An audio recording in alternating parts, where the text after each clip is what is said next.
So the first clip requires some setup. Viviana was a GTA RP streamer, and she got banned off of NoPixel permanently and got a 3-day ban off of Twitch for being racist to her chat. And then like her clip got to the top of LSF, got to the top of like the GTA RP subreddit, so it was like super widespread.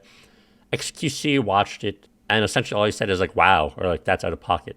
However, she finally got unbanned and said this. But man, you are a heartless, sick human being for putting that to your hateful ass audience, man. You. Man, that's up. You are a up human being, and I hope you get all of the bad that's coming your way. Is that if I had a platform like that, I would be doing it to do good, not to fucking send hate towards somebody. Like, but we know what you do with your platform, because you used your platform to be super racist. And even if you don't have a problem with the racism, because it was towards a white person, and a bunch of people think that's quite okay, I still say it's hateful, even if you don't think it's racist, but whatever, let's skip that. She was also talking about how, like, that person in chat is never going to amount to anything, how Viviana is going to be way more successful than her, how the guy is going to, like, die a loser and no one's going to care about it when he dies. I would also think that's pretty hateful. So, like, the small platform you had, you also used to spread a lot of hate. If you don't want to be exposed for being racist and hateful, don't be racist and hateful on stream. Not that complicated. I've won so many things, so many awards and other things in my life. You think that really I'm gonna be like super angry about not winning this? I mean, let's be serious. I mean, that's a simple answer to the question. Like, you know, if you were to ask me, am I supposed to care about this when I've won things like the U.S. Championship? Of course I don't care. And people will get mad at me for saying this, but like if you look at like Levy, you look at Botez or people of that sort, they're never going to win anything when it comes to chess. That's just a reality. They're never going to win any awards. That's just the reality. So like why should I be upset that they win these awards?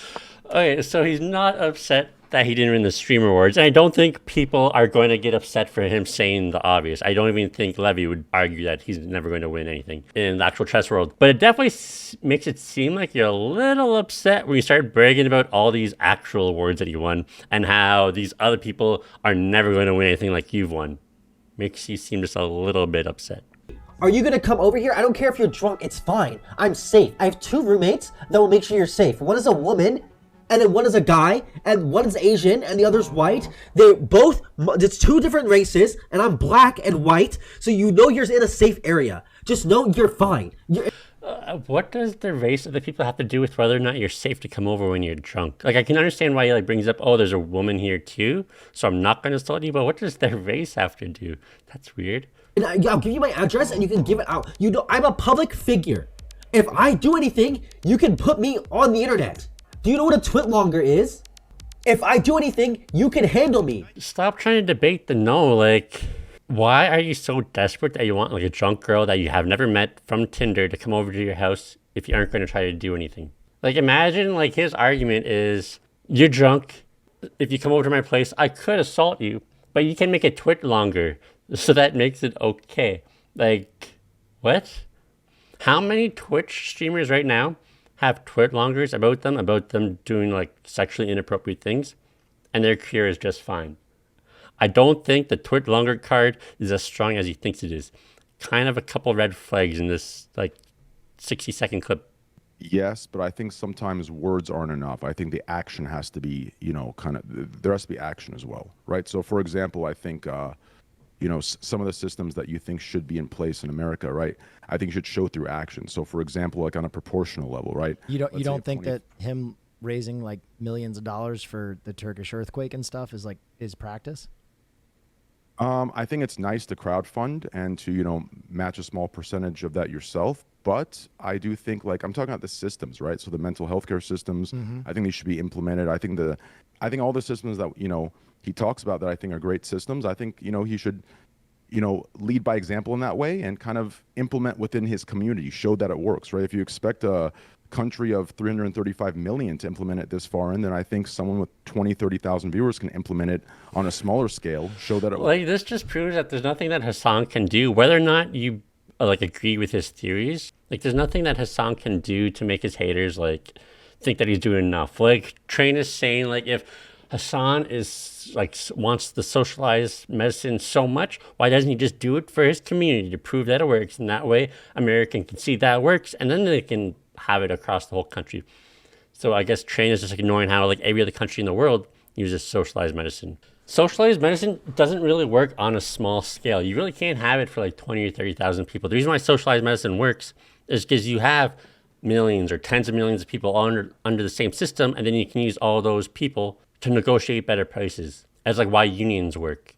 It's like it's really hard for pharmaceutical companies to negotiate higher prices against socialized medicine because there's only one customer in the country. So the country can really set the prices. Distracting Selena over COVID. Selena starts Nobody cares. Joke. Wait, listen to me. I have something that I want to tell you. I don't care about Selena Gomez. I don't care. Hey, listen to me. Stop. Mario, what the? I think we should bring the podcast back. Seems like an okay idea. Patreon, too. Now we're talking. I'm so glad that this podcast is back. I think it has to be like one of my favorite podcasts. It's not even just me. Like, I work at a place where anybody can like tune into my phone or listen to what I'm listening to. And a bunch of like middle-aged guys also listen to this podcast who've never watched Twitch, who probably don't even know what Twitch is. And they all like it. Because it's just so relatable and pretty funny too. Like, listening to QtCinderella's story about Lud in Vegas, like, we all like laugh and like, obviously, Lud, you're doing the wrong thing. It's so obvious what you should be doing. But it's also like, yeah, we were that age too. We would have done the exact same thing in that situation. There is some like, oh, like millionaire complaining about millionaire problems. But it's still interesting to see how they live. $50,000 down.